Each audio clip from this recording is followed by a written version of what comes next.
Welcome, everybody, to Random Encounter, the RPG fan podcast. I'm your host and resident getting my ass kicked person at Dark Souls, Robert Steinman, Pale Robbie on the boards. Joining me is a fellow Dark Souls player who just killed 3 hedgehogs. I'm Steven Talos on the boards. All right. We have the guy who is also playing Dark Souls and our resident newsman. This is Zach, and I'm super flat on the boards. We have John McCarroll, and what's your title now, sir? I'm still executive editor for now. For now. He's going to become Dark Lord of the Sith at some point. And he could. And back as always, the wonderful and lovely Kimberly Wallace, managing editor, K-Star on the boards. Awesome. So I was kind of hoping John would say something like, I promise to set aside these emergency powers once the crisis is abated. Execute Order 66, and suddenly the whole podcast crew is just killed off. It could happen. He just replaces John talking to John on the podcast. We could all see it happening. So we are obviously all deep playing Dark Souls right now, but I don't think we're quite at a... Wait, what? We're all deep playing Dark Souls. What? We're deep. Yeah, so 2 of us not is all of us. I'm sorry, John. You have a copy. You could play it. You're right, and I'm playing fun games instead. So we're gonna have. Really, what's that like? Yeah, I know. I forget what that's like. I'm kind of looking forward to Batman so I can play something that makes me feel good about myself. We're going to obviously talk about a lot of Dark Souls, but we want to wait until we've all gotten a little bit further through it. So the next podcast will be the Dark Souls podcast. We're going to have a couple people on. I'm very interested to see what Kyle's take is on the game. I think he is making it a point to play the hell out of it right now. And, I'll be reviewing the game, and my review is going to take some time because really we don't know how big this game is. I'm about 20 hours in, and I have no clue where I'm at. So far, just a real brief snippet on it. I think it's good. I'm really enjoying it. There are points where the difficulty spikes quite a bit, and those points get really annoying. But at the same time, this is probably one of the most ambitious games I've seen. So it's also a complete and utter blast. Yep. So we're definitely my joke of not being fun aside. I think it's awesome. It's a great game. It's just I do feel some little things here and there that I want to talk about in great detail, most notably Blighttown and the way the frame rate is a complete mess in that area. But we're going to save all that for another podcast. So just stay tuned. We will definitely be talking about Dark Souls. But what we really want to talk about right now is a game that John went to go check out. And this is the game made by Curt Schilling where you don't have a baseball bat. Everybody should be buying this game just to support Curt Schilling because he's awesome. All right, I want to be talking about how Chocobos came to Final Fantasy XIV. Oh, God. Boy, too soon. It's All right. Too soon. No, in actuality, I want to talk about a game that I was incredibly impressed with, which is Kingdoms of Amalur: Reckoning, which, if you haven't read my studio visit and you're listening to this podcast, I'm very disappointed in you. I'm sorry. Especially Rob. Dude, you don't listen to the podcast when you're not on, jerk. Yeah. He openly admits it. Thank you. I don't even listen to it when I am on it. I know what happens. Oh. Yeah, I mean, truth be told, I listen to most of it if I'm not on it, but I never listen if I was on it, unless there was a particular part that I wanted to hear. Oh boy, well, it's so good to know that we're only doing this for the fans. So, I mean, I know what my voice sounds. Oh, wait a minute. Go ahead. So, Kingdoms of Amalur: Reckoning is it's being developed by Big Huge Games in collaboration with 38 Studios. 38 Studios being Curt Schilling's company. There is a whole lot of star power behind this. You've got Bob Salvatore and Ken Rolston and that guy who made Spawn, Todd McFarlane. Oh, Jesus. He made Spawn and he made Venom awesome. No, honestly, it's very clear that while Todd was not art lead on this game, he is in kind of a management view in 38 Studios.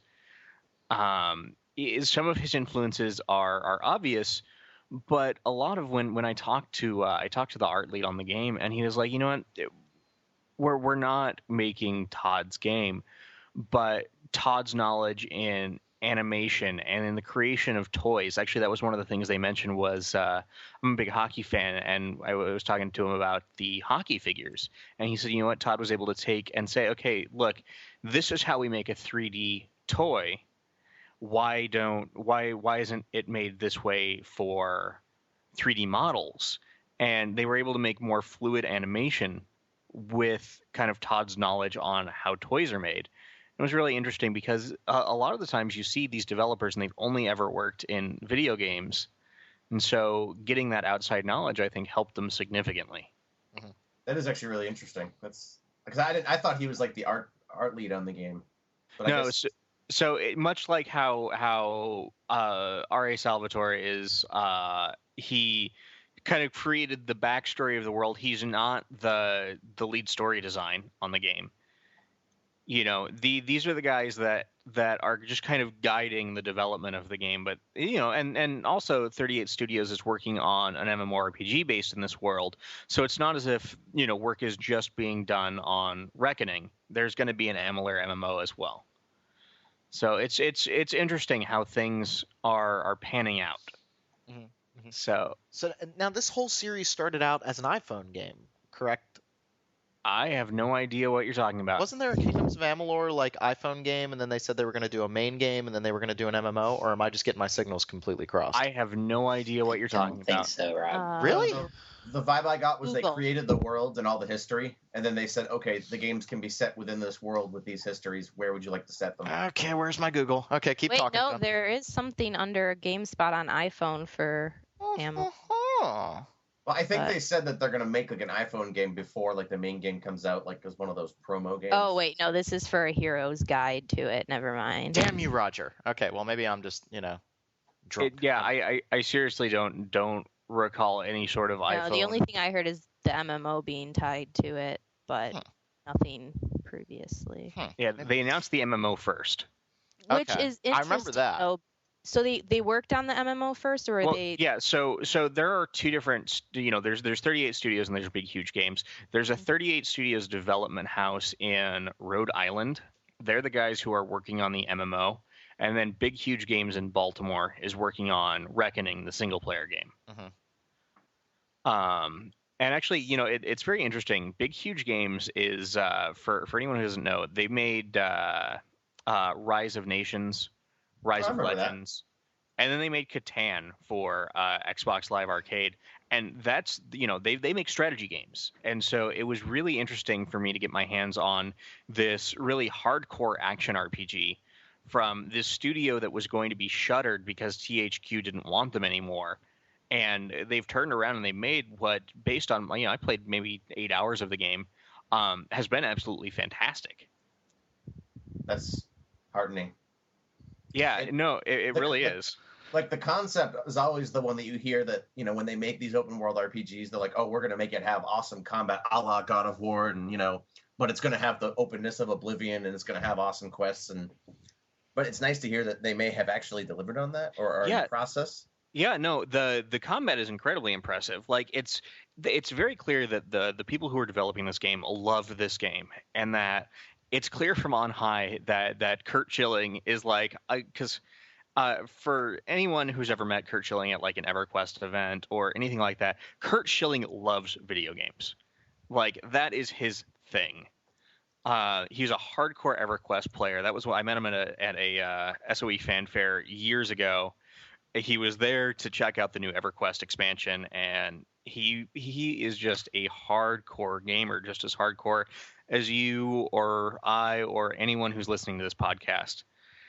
And he was a baseball player. He has money. And so he's like, I want an awesome game. Make me an awesome game. Before we keep going on, I realize now what my mistake was. I Googled it. There was an iPhone game called Kingdoms of Aden, and I accidentally thought that was Amalur. So I apologize. Kurt Schilling, please do not come and beat me up. I apologize for that. Kurt Schilling only beats people up if they're playing on the opposite team. Oh, snap! Oh, snap. No, I apologize. I should have been up on my stuff a little bit more on that. So to the listeners, I'm sorry. So, It's John, okay. please continue. So, pretty much having been to a couple of studios before for hands-on events, they're very, very, very controlled most of the time. First one I ever went to was Lord of the Rings: The Third Age back in 2005, and they were pretty much like, here are demo areas of this game. And we went through and we played the little demo areas, and that was it. And actually, we spent most of our time at the studio talking to developers or doing other things that weren't playing the game. Not so dissimilar experience with Mass Effect 2. A little bit more open, though. Got to play Mass Effect 2. They were like, we're not going to let you play the very first intro sequence because it's a spoiler. We're just going to let you know. They started us essentially after the spoiler for Mass Effect 2, after Shepard dies and is resurrected. So you start on the station where he's resurrected. And it was pretty much, we got, 3 or 4 hours of demo time. I got to Big Huge Games in Baltimore, and they had like a 15-minute introduction. They were like, okay, you get to play the game. And started from the beginning, played for 8 hours straight, stopped for lunch. That was it. Wow. So they are so, confident in their game that they were just like, okay, you know what? This game's not done yet. It's not out for another 6 months, but here you go. But regardless, hit it. So it's due out like right at the end of spring? Like, is that what we're looking at? It's due out in February. Oh, wow. Oh, yeah, because you did go a while back. Okay, cool. Now, Great, right before Mass Effect. Oh, ooh. Oh, well, I mean, are you making your own character in this game? I think. Yeah. So there are there are 4 races, 2 human races and 2 elf races. Wait, how does that work? What do you mean? How does that work? 2 human races?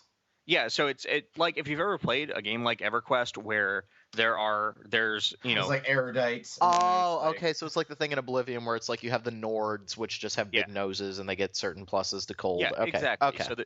So I forget what the 2 human races are. I actually don't have my paperwork in front of me that has all the race names and everything on it. And then you have the 2 elf races. One is dark elves. One is high elves or whatever they're nice called. elves.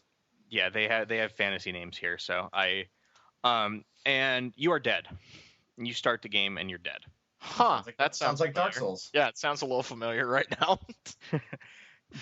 And then you are resurrected by this thing called the Well of Souls, and it's essentially the humans and well, actually it's the gnomes who created this have found a way to create immortality, and you were the first person to come back.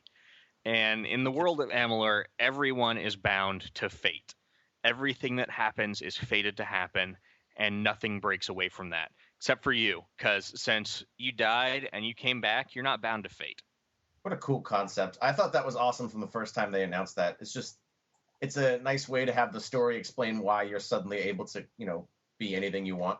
Yeah, instead of being like, you're the chosen one. Why? Because you're the chosen one. Chosen! Like, go do something. So you start off dead, and you start off surrounded by gnomes. Actually, when you wake up, you're like, there are gnomes here. Not really, but and essentially you escape, and you go find a Fate Weaver, and he says, yeah, I can't figure out anything about you. I can't tell you your future because you don't exist. Marty, we got to get you back to the future. And Where? Back to the future. Sorry, Zach won't know what we're talking about. Please continue. I don't know what we're talking about. Didn't I see that Greg just turned 20 just on a sidebar? You did. We got some young people on this website. I know, I'm starting to feel old. Hey, I know. Rob, when I started at RPG Fan, I was 17. She's only 17. You broke the rules. You're supposed to be 18. Well, I turned 18 a month later, so Oh, okay. I guess was all that's good. okay. I guess. John doesn't know rules. He just breaks them. So, one of the first things that you find interesting is that this game has a very unique art style. You see games like Dragon Age 2 that have this very kind of high fantasy Dungeons and Dragons-esque art style. Amalur is really kind of more cartoony. It's clear that they didn't want to stick to any tropes. Like, it's not like, okay, we want this kind of thing or that kind of thing. They wanted to go out and they wanted to make their own art style. And it's really obvious later in the game. And actually one of the things that Todd McFarlane said is, you know what, you have to start basic. If you can make a human that looks different or unique, or you can make a house that looks different or unique. You can make everything in your world look different and unique. And one of the things I noticed most is the bears in the game. Bears. They don't look like bears, What do they but look again, like? they look like bears. Wow. Bears, So it's just like unique. beasts, Battlestar Galactica. Well, I think that's important though because I'll be honest, and maybe this is just me prejudging the game a little bit. When I hear Todd McFarlane and his name attached to something, I immediately start thinking of an art style that's very much like the old Todd McFarlane games. I think about like the Metal Gear action figures that he developed. I thought maybe I would go a podcast without mentioning Metal Gear. God damn it! So Never gonna happen. I know.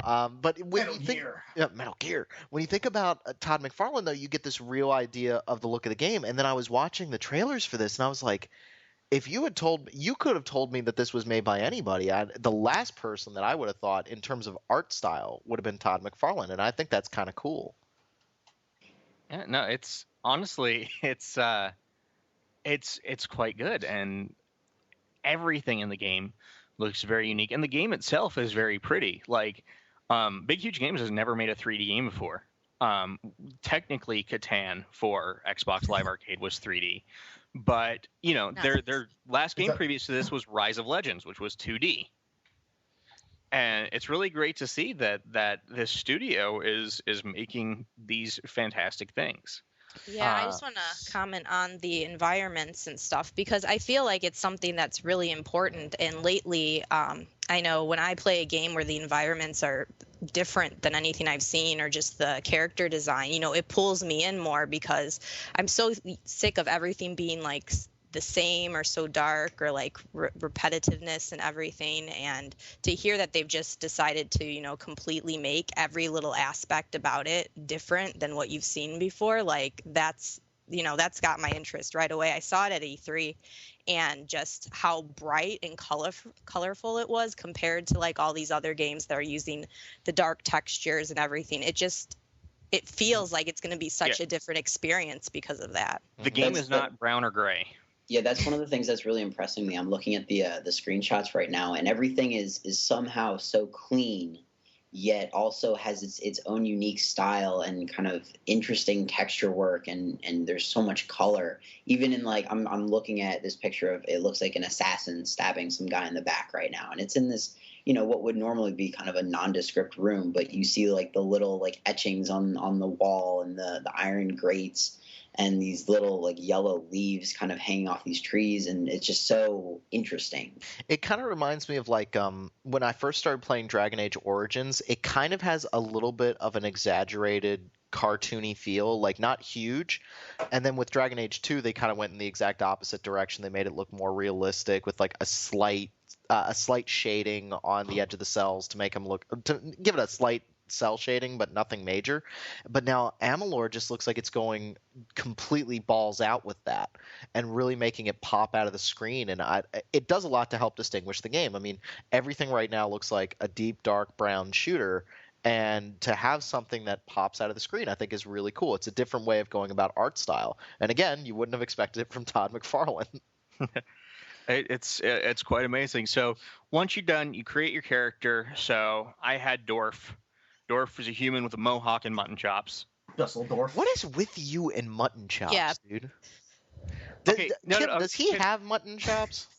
No, thankfully. But no, he will name every character he makes Dwarf. I don't know Dwarf, what is Dwayne, your obsession with this name, Dwayne. but My goal. Dwarf Dwayne, sorry. It always begins with a D. What's up with that, John? There's nothing. I like to. Both of those are kind of awkward names.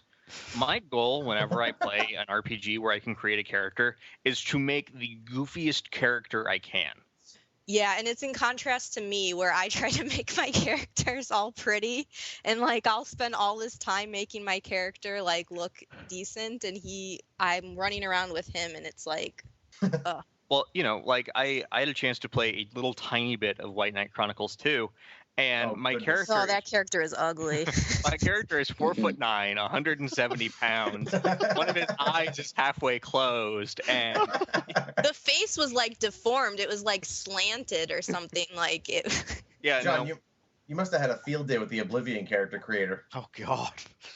Well, I tried to make my character look the best that I could there, and it turned out really goofy. Yeah, you have so many sliders for Dark Souls to make your character look like something, and I just remembered, wait a minute, in Demon Souls, I was always wearing a helmet. I don't give a crap what my character looks like. My guy has whatever generic face one is. Yeah. Of course, when you're dead, you look like a zombie anyway. So So that was actually one of the things that was slightly disappointing about Reckoning, is that Reckoning, it's not like, okay, 1 to 100 slider to slant of your eye. It was like, okay, you got, like 20 faces to choose from, and you can modify a little bit, but it's not super heavy customization like you can see in Dark Souls or in White Knight Chronicles. But it's not bad. Like, chances are you're going to find a character that you like the way that you make him. Only downside is Dorf, despite having a mohawk and mutton chops, not the goofiest looking guy in the world. I liked Dwayne Hawk from Dragon Age 2 better. That guy was fugly. That guy was fugly. that was one uggo dude. But he was getting loving in the romance department. Who'd you romance again, John? Everyone. That's right. John, you're such a slut. Fenris. I'm sorry, Dwayne was such a slut. So once you're done creating your character, you start out. Now, one thing that's worth noting, when you create your character, it's not like when you create your character in Sky or in Elder Scrolls or any other games where it's like, okay, I want this class or I want these stats. You don't have a class at the beginning. Remember, you're dead. You're not tied to fate. Every time you level up, you get new skill points, and you can put those skill points wherever you want. There are 3 class trees, one that's like a rogue, one that's like a mage, one that's like a warrior. And it's really tough to gimp your character. If you want to be like a mage that uses daggers, you can put a bunch of stuff into mage and a little bit into rogue, and that's viable because cool. you'll unlock a destiny that improves your stats in those 2 things. If you want to even out across the board, you can do that. You'll unlock a destiny that gives you stats across the board. If you want to be nothing but a warrior, that's cool too. There's a destiny for that. And it works out really well. So no matter how you want to build your character, you can do that. So in my demo, I had a guy who was a little tiny bit of magey because I wanted one specific ability. Very heavy warrior and medium rogue. And it worked well. I used Fey Blades and daggers, and I just beat the crap out of everyone. But if I wanted to be more subtle, if I wanted to be sneaky, I could be straight up rogue. There are stealth kills in the game. You can sneak if you want, or you can play this game however you want. And the great thing about it is it all works well. Stealth doesn't seem, you look at some RPGs that have tried to include stealth. And I'm not including Deus Ex here because Deus Ex did stealth really well. But you look at like Alpha Protocol. Alpha Protocol doesn't have very good stealth. Mm-hmm. Reckoning stealth, not quite as good as Deus Ex's, because Deus Ex, that is the core element, is stealth. But still significantly better than Alpha Protocol, which was also supposed to have a core element of stealth. Mm-hmm. It does everything it does well, and combat is immensely fun. Well, they said that they were going for like a God of War style combat system, right? I mean, it's very flashy. It's very like you're surrounded by enemies. You're controlling a pretty strong character. So sometimes you're surrounded by enemies, sometimes you're not. But you have a choice of like 10 or 12 different weapon sets. Maybe a little bit less than that. I don't recall. But each of the weapons acts differently. You have big 2-handed weapons like hammers and great swords that act differently than 1-handed weapons that you can carry with a shield, that act differently than Fey Blades and daggers, that act differently from staffs or wands, that act differently from chakrams. Mm-hmm. And you'll find a weapon that fits your skill tree and fits how you want to play. That's the big thing that they stressed, is that it doesn't matter what we think the best skill tree is. It matters how you want to play. And no matter how you want to play, there's a way to build your character that is best for your play style. And so you get into combat with I actually started off with 2-handed weapons because that's what I had early on. I found a good 2-handed sword and I went with it. And so I built around warrior skills, and I, was like literally an hour into the game, I was raising these giant spikes out of the earth and just had incredibly flashy moves. I was using my fate shift kills and just completely ripping things apart. The game has incredibly smooth, fun combat. Is it different? Like I like the sound of that, but does it seem like the difficulty is balanced though? Because I mean, in God of War, you were pretty, insanely over the top, but enemies could actually kill you. So like the one thing I worry about in this game is, are you going to get to the point where you basically just never die? No. 10 minutes in. No. No. Oh God, no. So, one thing that they stressed was that this was a beta version of the game. They're not even beta yet. They're post alpha. So difficulty is not yet set. They want to make I played on normal for about half of it, played on hard for about half of it. They want to make normal harder and harder easier, because I got into a fight with 2 ogres in hard, and literally all I was doing was dodge, parry, dodge, and then a wolf came in, and I couldn't take 3 enemies at once. I just died. Uh-huh. Normal was a little bit too easy, but again, this was the early version of the game. It's not done, and that was one thing that actually I think they were using some of us journalists as kind of guinea pigs to see the difficulty of the game. What do we have right? What can we change? Mm-hmm. Everything feels smooth, and I think once that gets balanced out, because what it really seemed like was, no matter what, on any difficulty, if you're fighting 1 or 2 enemies, you're going to win. But if you're fighting, 4 and you get to 5, you lose. So I think they've got to balance out kind of encounters and what can win when you're fighting a group of enemies. It's not like Dark Souls where, you get hit by 3 enemies at once and you have to run away. Did they also fix it so there's like no wrong way to build your character? Because I know some games early on, if you don't build a character in the right way, it can make the game extremely difficult. I'm just curious because you're playing it basically on your own play style. So yes, so actually, even at any point in the game, you can go to a Fate Weaver, and you can say, I want to start over.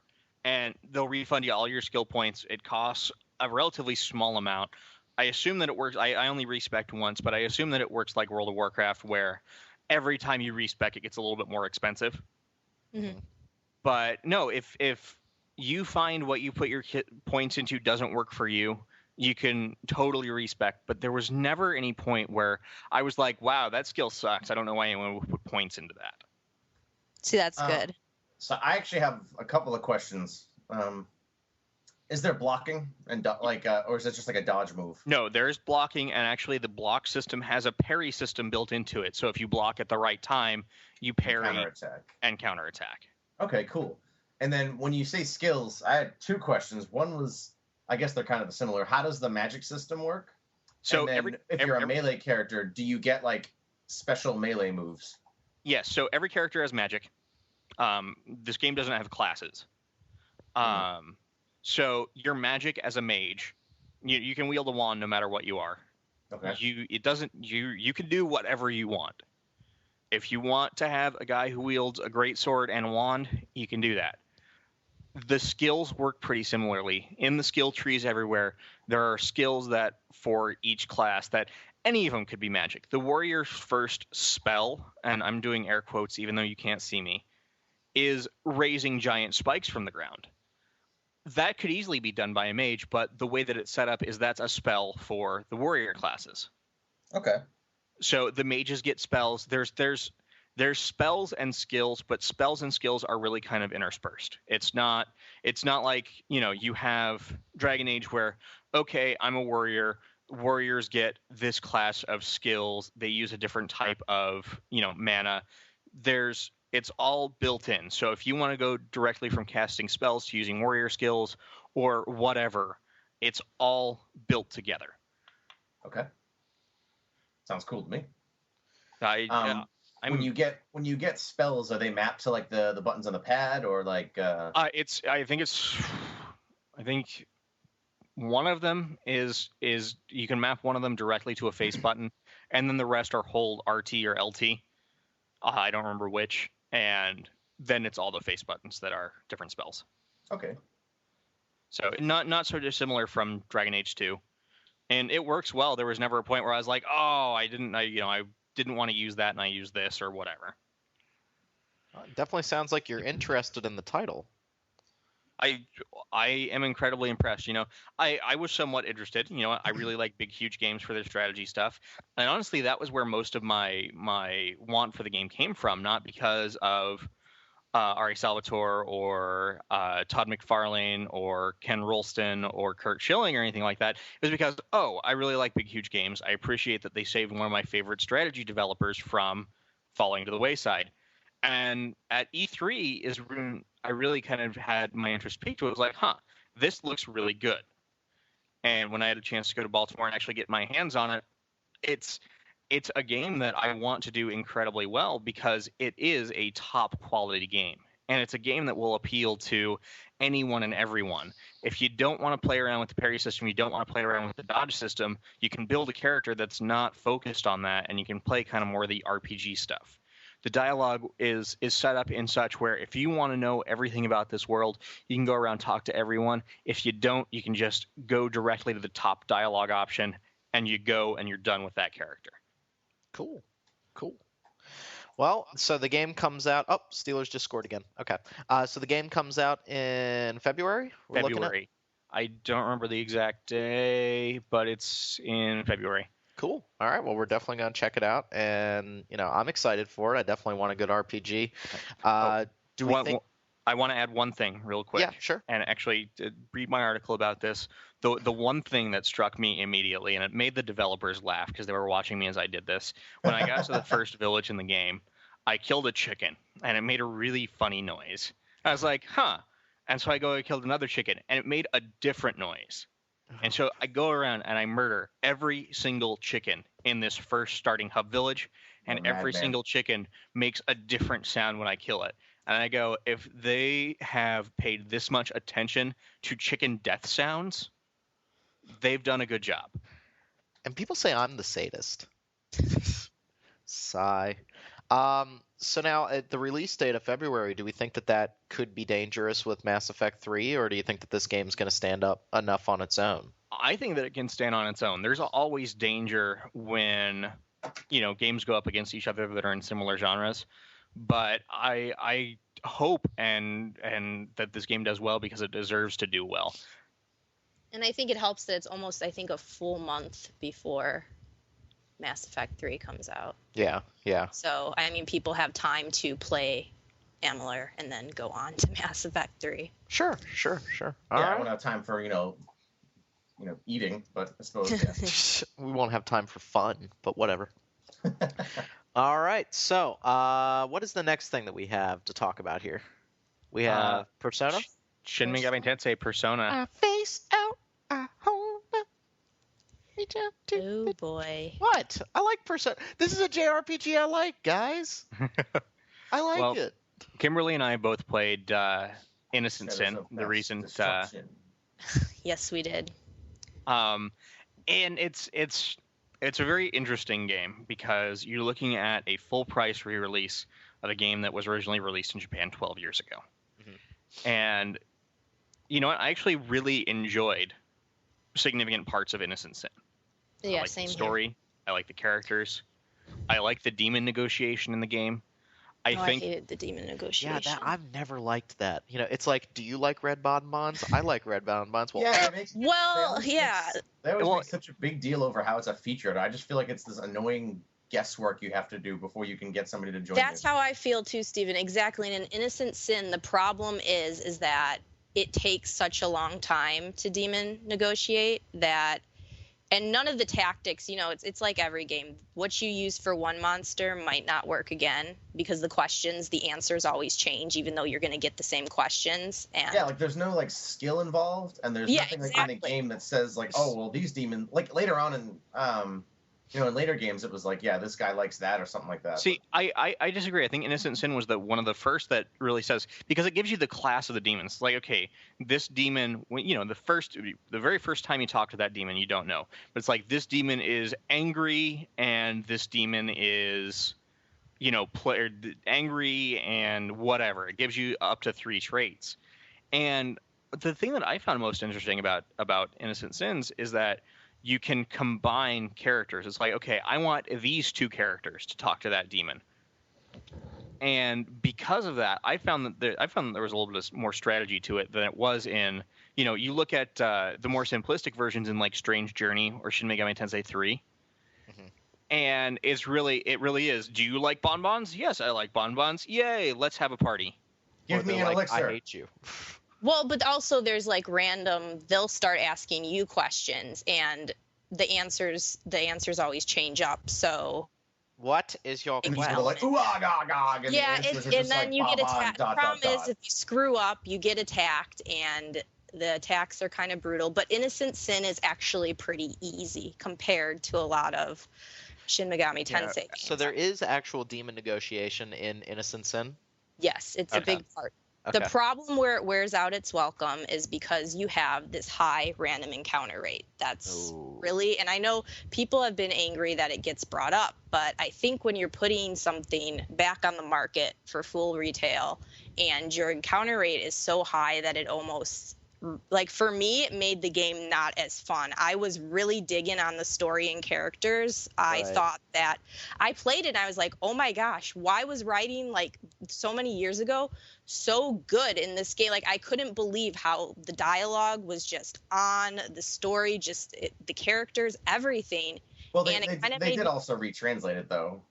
Yeah, but the core content was still the core content. I'm saying like the whole ideas around everything, like it just worked really well with the package compared to most of the RPGs we're getting now. Like it's better than a lot of them in that respect.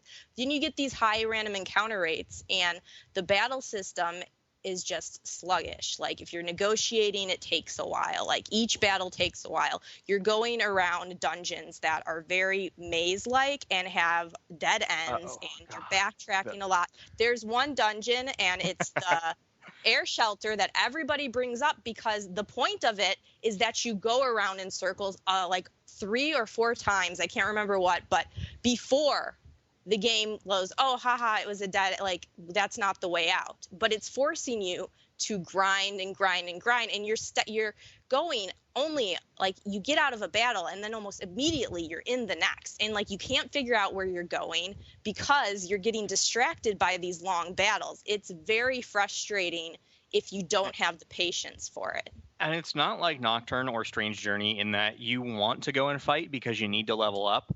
It's honestly not that the game is difficult. You're forced to grind because you need to negotiate, not necessarily because you need to fight, because you need these demon cards to create your new persona. So I'm happy we finally got to experience Innocent Sin. I just feel like it would have been better if it was a little more timely. I feel like Atlus should have, and I know this might be a lot to ask, but rebalanced it a tad bit where the random encounters weren't so wow. Like it's overwhelming. Like I know people will argue, well, that's an old school RPG, but you know what? I've played older games and the battles are quick, so it doesn't bother me if they're as frequent. Yeah. If this, you're sitting there in battle like the majority of the game. And for me, I was really digging on the characters and story. So I was like, I don't want to even be in battle. I want to see what happens next. You know, you get very anxious like that. Like, come on, I just want to get the story moving. I want to see what's going on. I'm curious what happens next. So one thing I really did like about the battle system, which unfortunately was scrapped from later versions of Persona, is the auto battle system. Instead of like Persona 3 and 4, where it's just like, okay, if you hit auto battle, you do physical attacks until the battle's over. Auto battle actually remembers all the last commands that you entered and just continues on a cycle. That made grinding easier because I could set one character to cast or group heal every turn.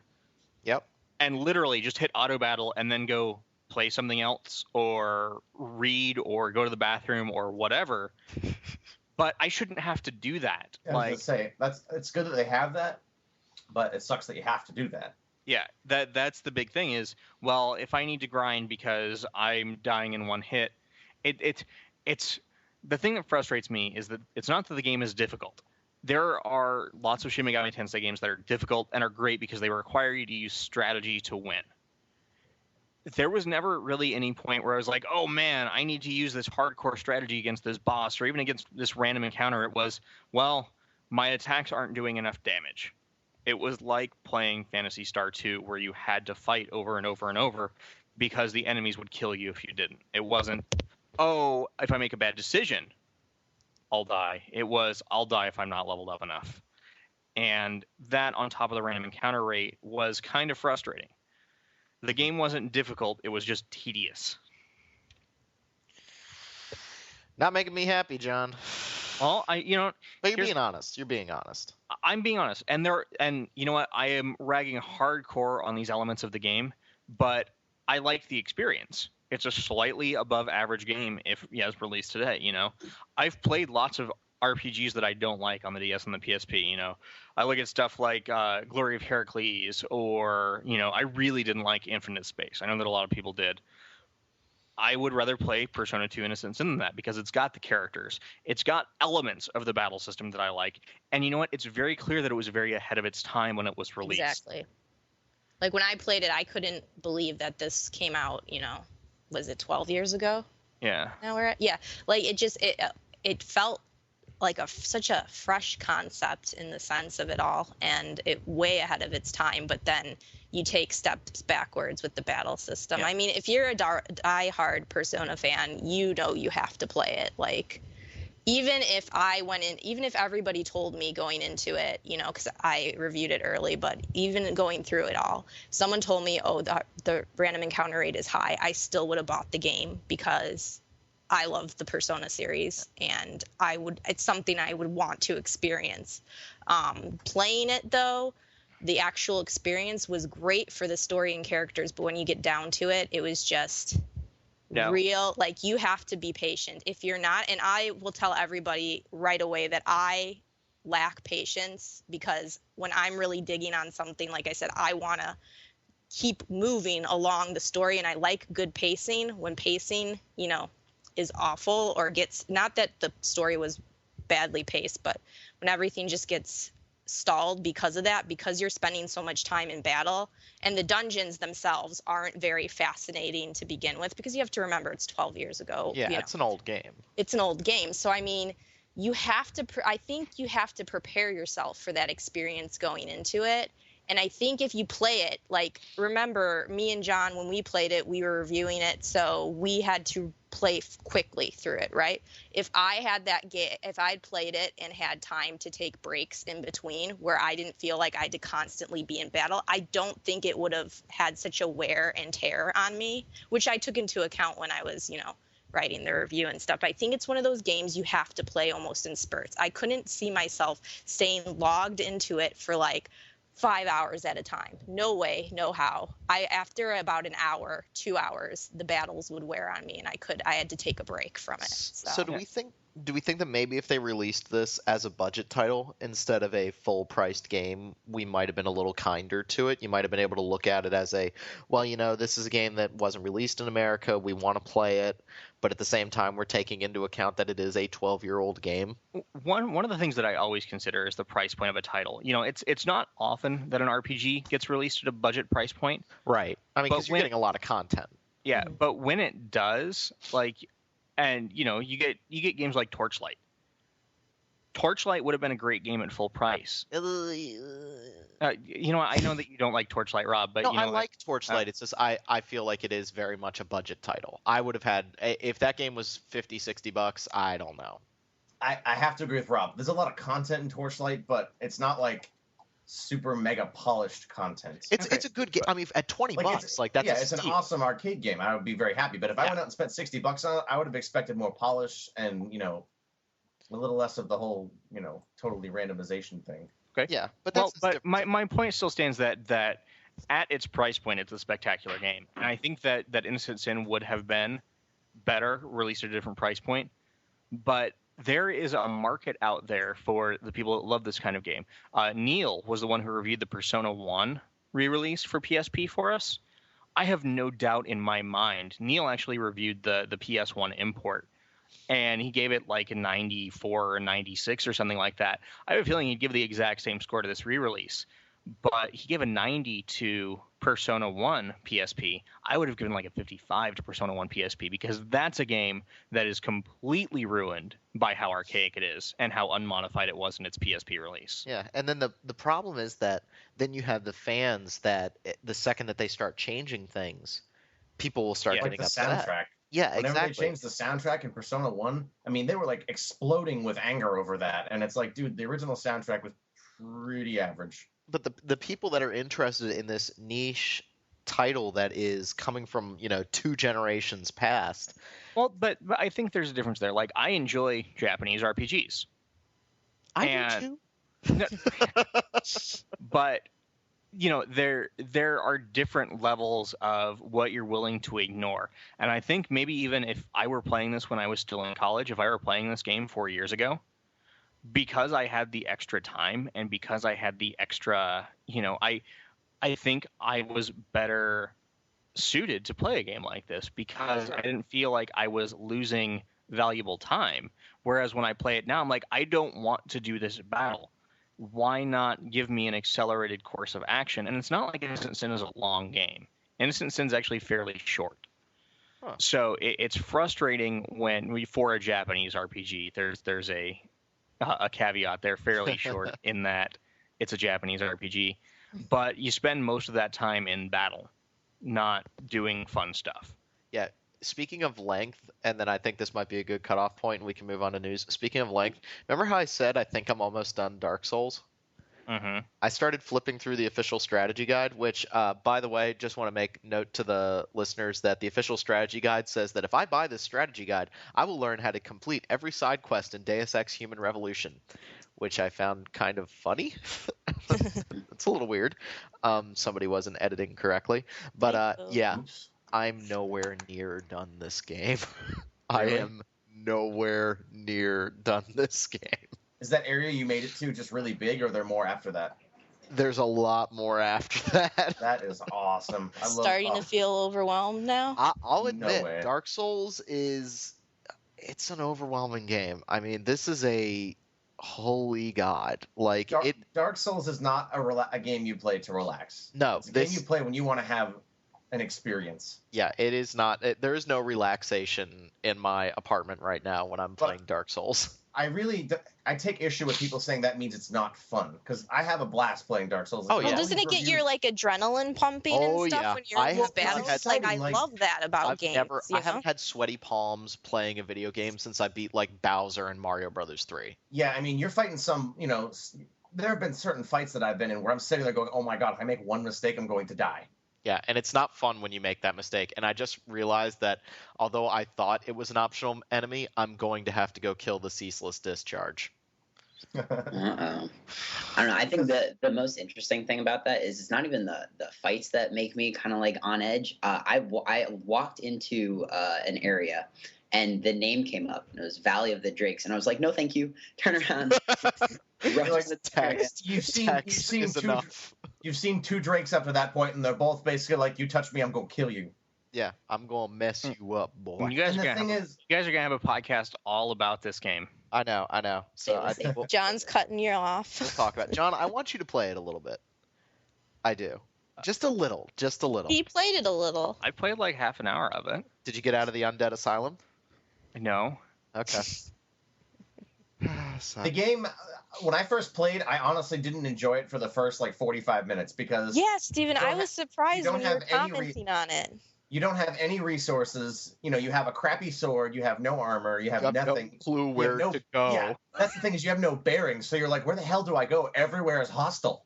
Yeah, And the then first you're area eventually like, well, I'm just gonna go ahead and push on, and you do, and then it gets completely just amazing, awesome. You guys have to listen to this week's Weekend Confirmed, where Jeff Kanata talks about like his first experience with Dark Souls, and everybody invariably goes to the graveyard right from the start of the game, and there's skeletons there, and you're thinking, oh, skeletons are like the easiest enemy in any game. Not these Incorrect. skeletons. These skeletons Incorrect. are like, LOL, we have 1 million health, and when you hit us, we just get back together. No, you know what? Because I went to the graveyard first, and I beat like 6 or 7 skeletons. It was just when the giant skeleton popped up that I couldn't do anything. Yeah, and he's like, oh, you hit me? Never mind, you're dead. We'll talk See, about. I went the other way first, and that's why I think I was fortunate because you're very clearly not meant to go the other way. Yeah, it's an intense little game, but just note to our readers, to our listeners, my review might be a long time coming because this game is freaking huge. So I'm gonna keep plugging. Do we want to get to news? Yes. Yes, Zach, you can talk. We've heard like 3 words out of you. Yeah. You know, I'm still kind of getting back into the swing of the podcasting. You know, Zach's Yuzuwa. No. Okay. Anyway, so starting. So I guess jumping off of the Dark Souls kick, Demon Souls just turned 2 years old. Yeah. A couple days ago, and so since Atlas is still has the servers running, which they also announced that they'll be maintaining until at least sometime in mid to late 2012. So still for $20, a really good buy. Starting a couple of days ago and going until October 17th. So you've got like a good week or so to get on this. The world tendency in Demon Souls is going to be pure white, so that's going to make the game a bit easier. And then getting to after that, the end of October for their Halloween event, they're making it pure black. Yep. So you know, it's for those of you who are just picking up the game now, perhaps a good time to get into it before the game just completely destroys you. Can I just make a comment about Namco Bandai published Dark Souls, and luckily they're making good on all of these content from the collector's edition. They ran into some problems. I know I ran into some problems because most of it is downloadable content, the soundtrack and map and this, that. And it was a code that only activated for 24 hours, and the website kind of crashed that first night. I don't think they were anticipating how many people bought the game. So luckily Namco Bandai kind of stepping forward and making good, but at the same time, the art book that came with the game is kind of falling apart. Maybe I just got a really bad copy, but there is kind of an air of cheapness to the collector's edition, which makes me look at my deluxe edition of Demon Souls and go, that's why I love you, Atlas. That's why I love you. You gave me a full strategy guide. Meanwhile, Namco Bandai gives you like a 10-page strategy guide beginning session that's like, yeah, you should probably go buy the official strategy guide, which I did. Because I want to have all that content right there, because there are so many secrets in this game that it's a mammoth. Oh my god. I don't like strategy guides for that exact reason. Like, that takes out half of the fun for me, is finding those secrets, you know? Yeah, but some of these secrets you pretty much want to find. Like, if you didn't know about the Drake sword, you're going to have a hard time at the beginning of that game. So honestly, I mean, I don't have it. I don't feel like the game requires. Steven, you play every game at maximum difficulty. You were like the hardest gamer I've ever met. You were like Rain Man. The game is no, I don't think that a weapon of, I mean, is that necessary? Because I mean, I used other weapons and I didn't feel like the enemies were like, oh god, I'm never gonna kill these guys. Wait till you get Ceaseless Discharge, then we'll talk. Oh boy, look, that is the name of the enemy. Thank you very much. Oh, but you know you use that a different way around. You can't fool us. Why am I talking to a robot? Yeah, Jen, you got robotic there. All right. Anyways, more news. So also coming, I guess it was a little while ago, is the Final Fantasy IV and Chrono Trigger PSN releases that we have been waiting for. Everyone's been waiting for, and so those are out there. The PSN versions or the PSX versions of the game. So they have the anime cutscenes and the CG cutscenes and the load times. Oh. In that same PSN update, I believe they added a whole bunch of PS2 classics, which was interesting. I don't know, but it was very unannounced prior to that. But Odin Sphere and Muramasa the Demon Blade, or no, that's not right. Odin Sphere and Grim Grimoire. There we go. Are jumped onto PSN, and then with that, Xseed announced that Grand Knight's History, which is the upcoming PSP kind of strategy RPG from Vanillaware, who came out, who developed both Odin Sphere and Grim Grimoire, that's going to be coming to the U.S. at some point in the future. So that is I love their art. It's really I love it. Oh, you just like the Dragon's Crown trailer. Yeah, it's a thing. It's Dragon's Crown. There's things in there that are nice. But more news. The Elder Scrolls 5 Skyrim cast has been revealed. We've got some big names in here. Patrick Stewart? I don't Nope. think so. Not this time. My personal favorite is Michael Hogan, who was in Battlestar Galactica, and I think he was in Mass Effect 2 at some point.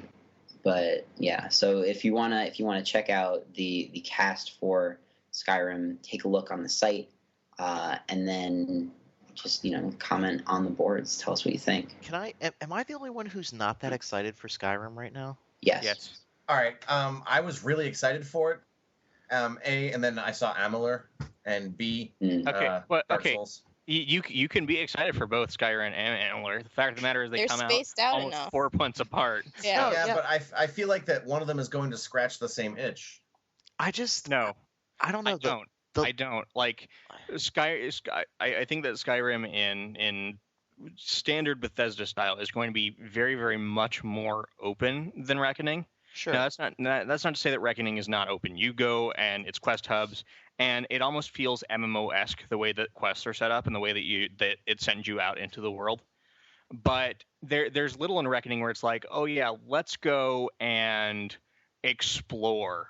Where I feel like when I play, Fallout 3 or Oblivion, there's a little bit more exploration of that.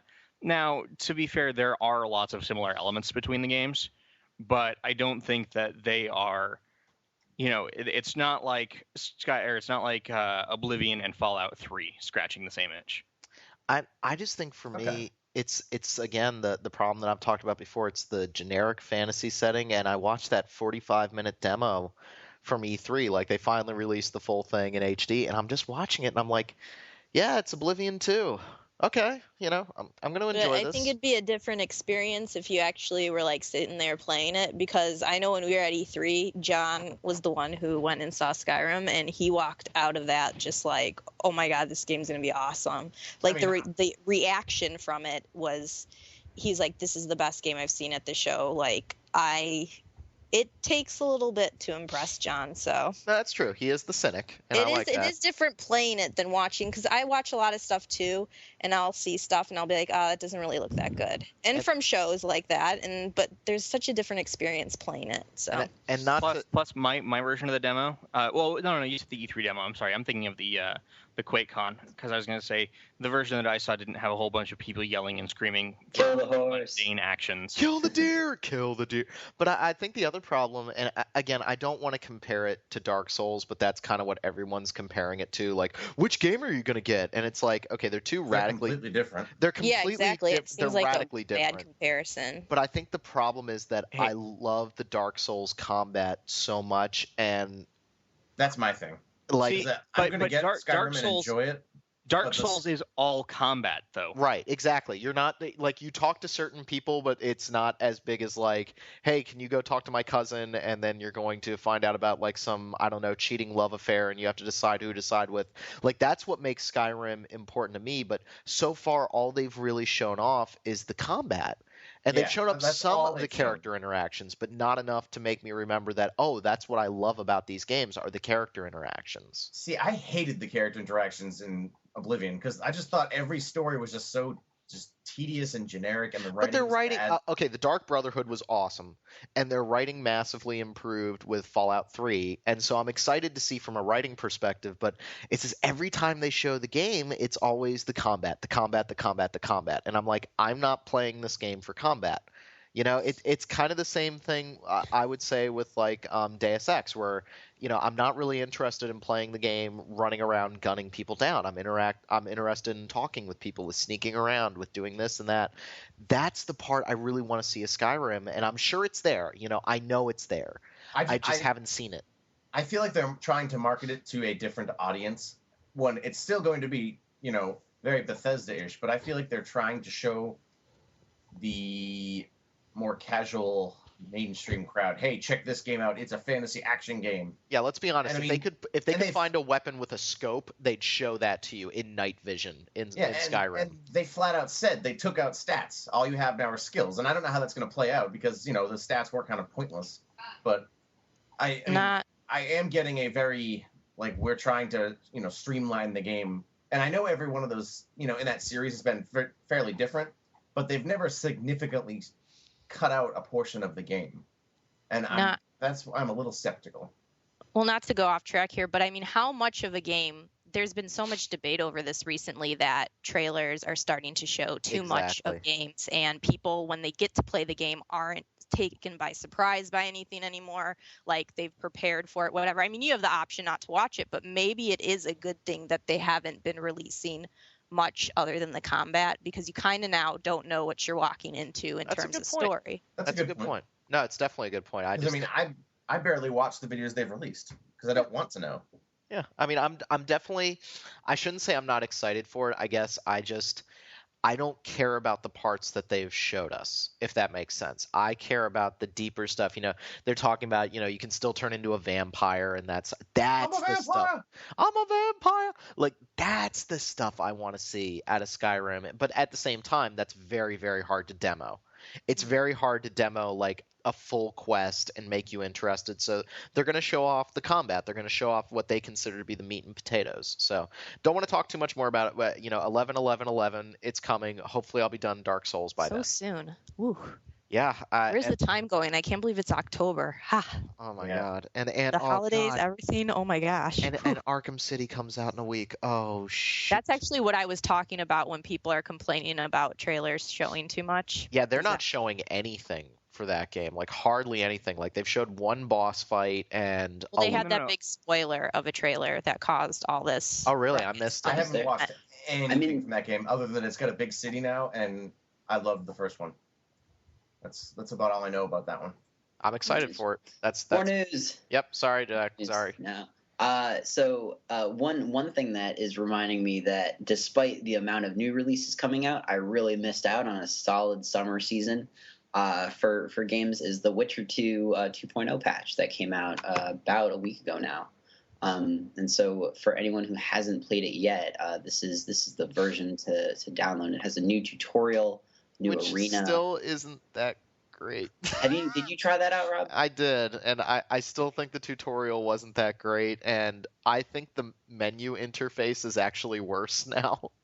It's I started playing the game with a PlayStation 3 controller plugged into my PC, and admittedly the game does respond better with a controller. It's a lot easier to control Geralt and fight, so the fighting is better. It does feel more responsive, but the menus with a controller, oh my God, like, what drunken fool figured this out? It's like you press left to go to the actual inventory, you scroll through the different categories, there's 20 with the L and R buttons, and then you press right on the D-pad to go back to your main equipment. It's a mess. It's like, what is going on here? Like, just to control it using a controller and then go to inventory and then having to use mouse and keyboard, I don't know what that's all about. Like, it makes the Mass Effect inventory system look downright serious and understandable. It's weird. It's really, really nasty. It's a horrible inventory. But at the same time, Geralt controls a lot better with a controller. So I don't know. True. So well, they have it's the new thing. They also have a mode that Steven might like, a dark mode, to go along with I like that? Dark Souls. It's a new difficulty mode, kind of situated in between. I'm going to tell everyone, man. No. It's a new difficulty mode situated in between hard and insane, and so, or was it insane? Whatever their highest difficulty. Whatever the one where you couldn't. Well, save. Steven would go on the highest. He wouldn't even go in between. Yeah. Well, actually, I would go with dark mode because the one above that is just as difficult, but you can't save, and that's just. Stupid. Oh no! Wait, it's not that you can't. It's not that you can't save. It's that if you die for good. That's what it was. Yeah. And the game, it's like playing hardcore in Diablo. Yeah, if you die in the game, you die for real, and no. Witcher 2 is not. Wait! If you die in the game, you die for real? Yeah, you die for real. That's super hard. Oh my God! Wasn't that a movie? Wait, wasn't that a movie? Yes, it Stay was. Alive, the survival game. But Witcher 2 is not the game that you want to be playing like that, because if you there are areas in that game that if you walk into an area without proper equipment, you're gonna die. And at the same time, Rob, they have a bunch of new equipment to kind of go along with this more difficult mode, and quest lines that go along with the equipment. So it's a bunch of new content just for this mode. Yeah, and dark mode doesn't kill you. Yeah, and perhaps with some of the new parrying and kind of control stuff that they've worked out in the patch. Hopefully, it'll be a bit easier for someone like Rob. Maybe Steven could be able to. Now wait a handle minute, it. wait a minute, wait a minute. When I played the tutorial, it told me I needed to play this game on hard. And I Well, didn't die. After you level up the shield spell one time, you don't die in that game anymore. Again, Witcher 2 has an inverse learning curve. It starts off ridiculously hard, and then you get like one or two skills, and the game becomes a cakewalk.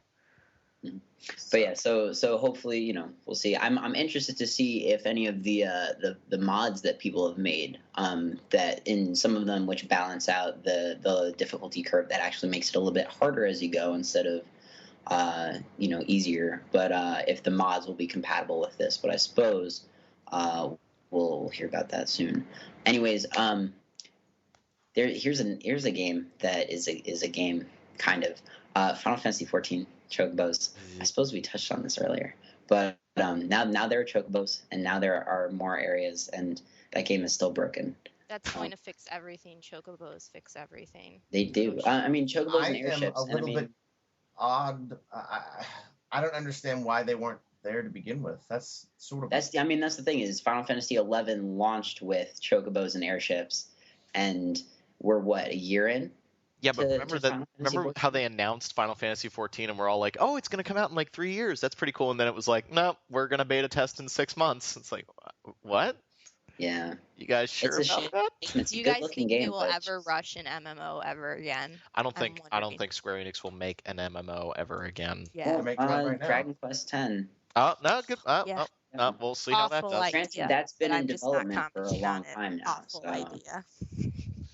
I don't know. I really hope, as much as I don't, I'm not interested in 13.2.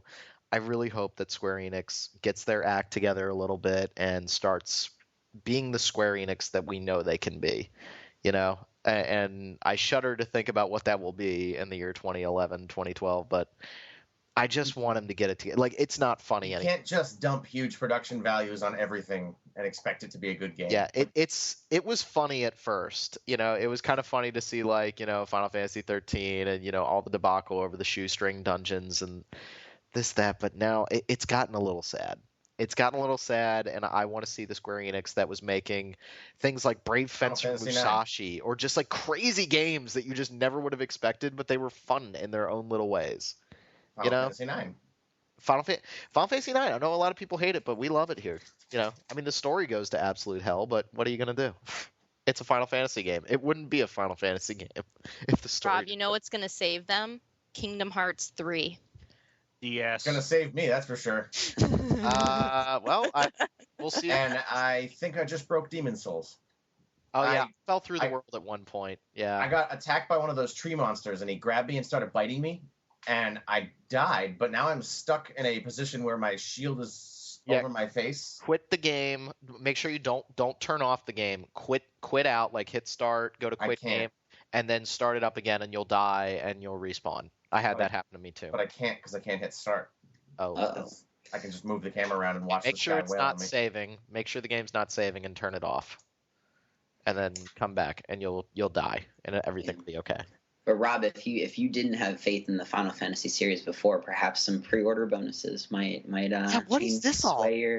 Well, I guess following the Western trend of pre-order bonuses and DLC and whatnot, Final Fantasy 13-2 is going to have a whole bunch of retailer-specific pre-order bonuses that you can get. So Amazon is going to have the Omega boss battle.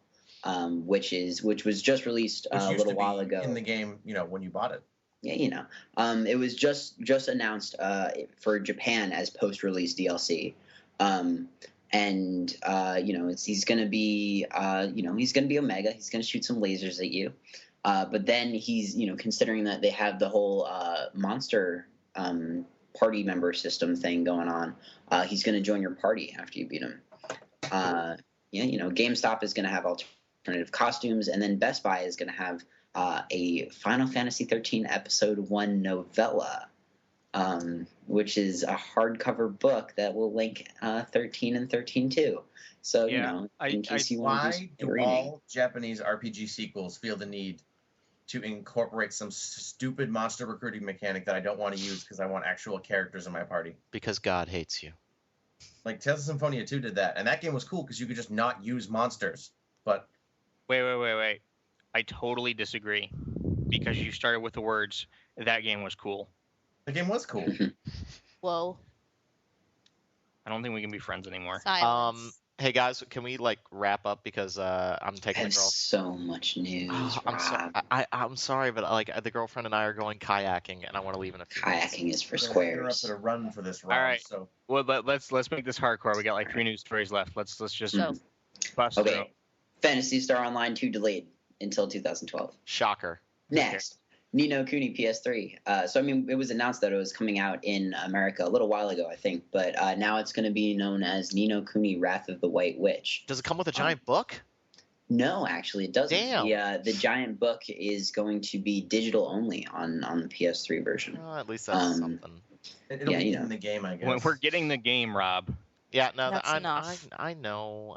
How did that game- Atlas spoiled me. I'm sorry. How did that game do in Japan? Because when I played it, I just couldn't help but feel it was an incredibly generic JRPG with really pretty graphics. I don't know.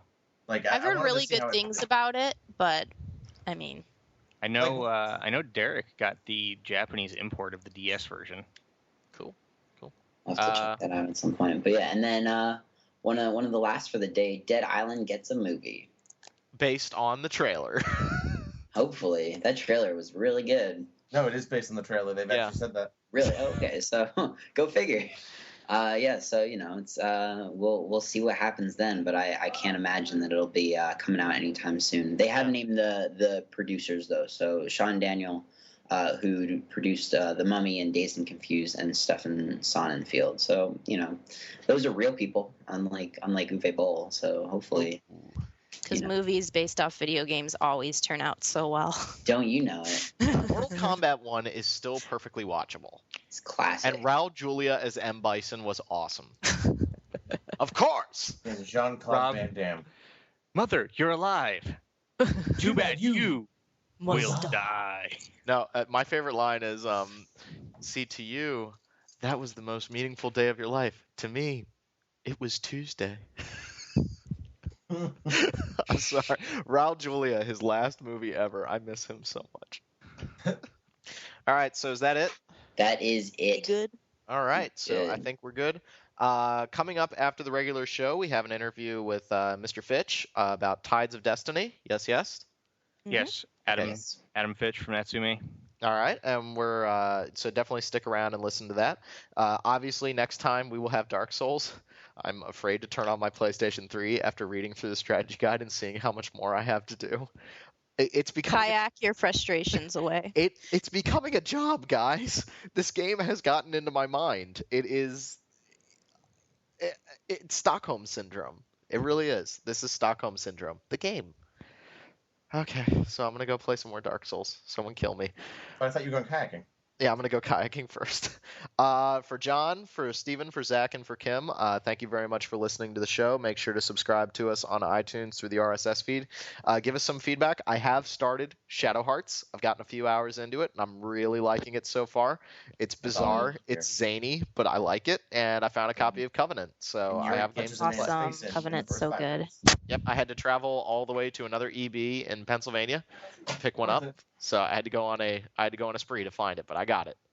So, all right, we have stuff to talk about, and we will see you all next time for the Dark Souls podcast. Out in the dark. Later.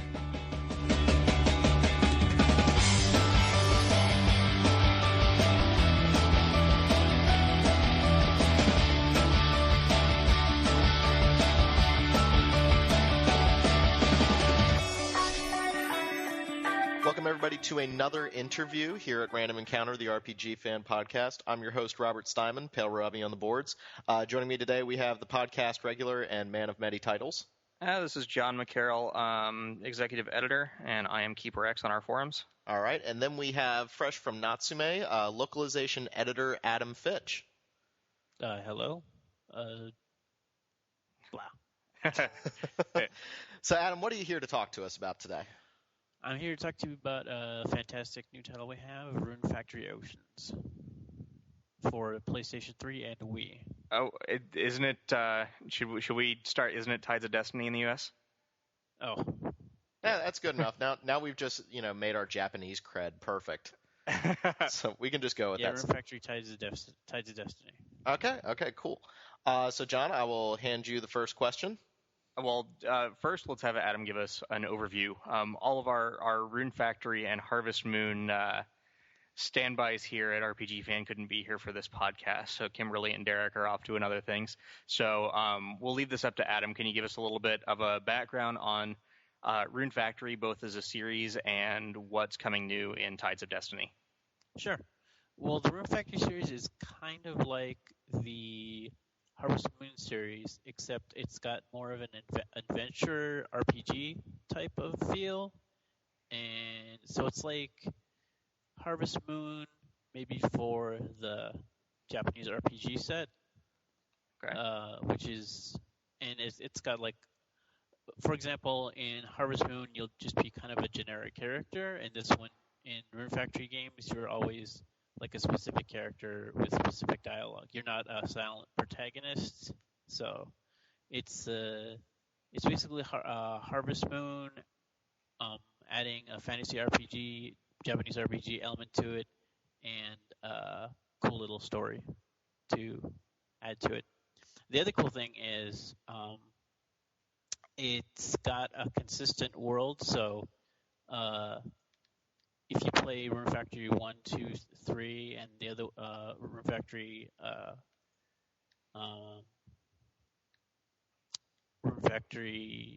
Frontier, you'll already be familiar with this world. It's not necessary to play all of the games, obviously, but it's cool for like fans who've played all of them because you're like, oh, I remember this character or this part of the world. So it's a bit like Suikoden in that way. Maybe not as detailed as a game like that, but it's got its own little world, which is really cool.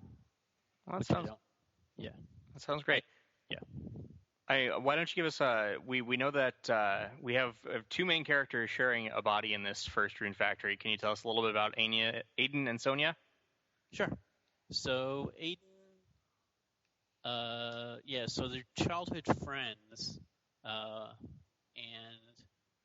Aiden's got a bit of a kind of a brash streak in him, and he's a little more insular. He's always acting like he doesn't really care about what happens to other people. And Sonia's kind of the exact opposite. She's a lot more cheerful and carefree, and Sonia kind of convinces, or rather kind of makes Aiden do things he wouldn't normally do. So it makes for an interesting combination between the two. The two, Aiden's, like I said, much more cynical character, and Sonia is the outgoing one. So Sonia's like, let's do this, and he's like, well, all right, okay, I'll do this. So how do they get themselves into the situation that they're in, and tell us a little bit about that? So yes, they end up being trapped, or Sonia's soul ends up being trapped inside Aiden's body. That actually is a plot point, so I don't want to spoil that. But they're standing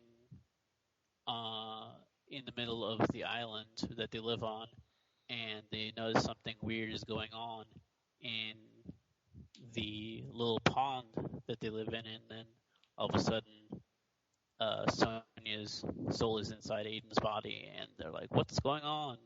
And this being a Japanese RPG, they just kind of deal with it, and wacky hijinks ensue. Cool. Sounds fun. Now, I'm kind of a neophyte to the Rune Factory games, but apparently, like, marriage is a huge component of these games. And Absolutely. And of course, we have to ask the hard questions here at RPG Fan. And who do you think will be the hardest managed candidate to woo? That's an interesting question. In the past, we've had characters who were really hard to get married. For example, May in Rune Factory 1, you had to give her a Lover Snapper, which was like level 99 or something crazy like that. In this one, they're all about the same. I might say Pandora, the evil arch sorceress, just because she shows up later in the game, but there's no one that's super hard to marry. Okay. So tell us a little bit about the combat in Rune Factory, and maybe for I know a lot of our listeners are not completely familiar with it. Start from the ground up. What's the combat about, and what's new in this iteration for those who are familiar?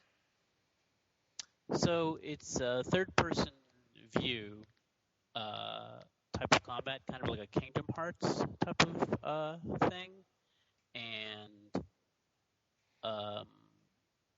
you basically run around fighting things. You can bring in monsters that you've tamed into battle with you. For example, like little wolves or little woolies or goblins, so they can fight with you in battle. And we've always had most weapons have been swords, two-handed swords, hammers, spears, etc. So that's what's been consistent through all the Rune Factory games.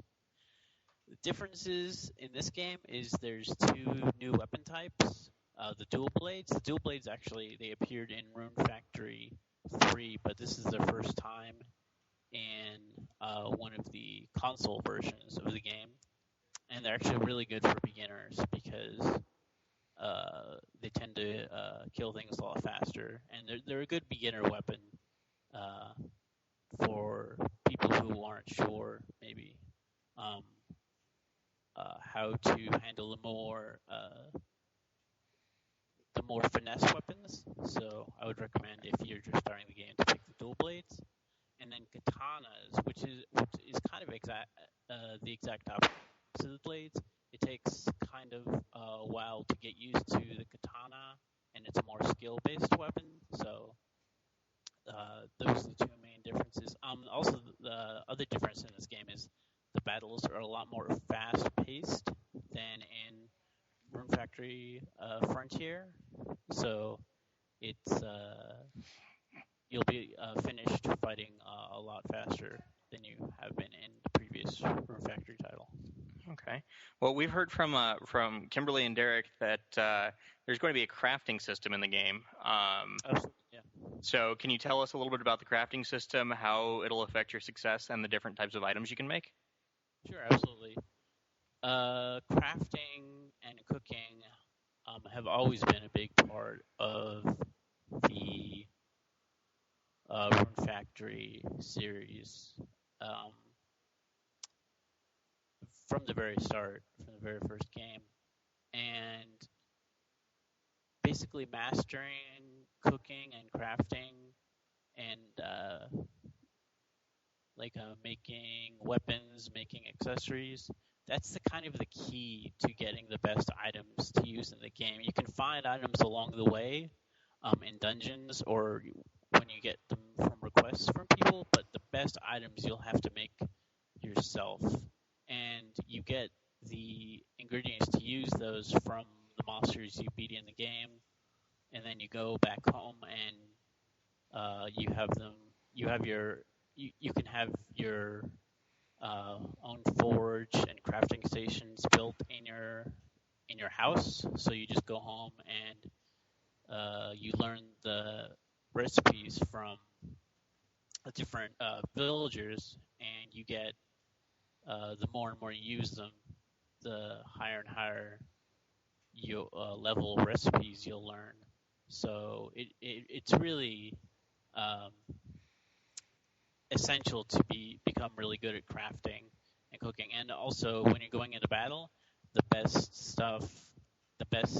things to eat to recover your health and rune points are going to be the dishes you make in your kitchen, not something that you buy necessarily from like the pharmacy. So yeah, crafting, cooking, and all those things are very essential to getting the most out of the game. Excellent. Excellent.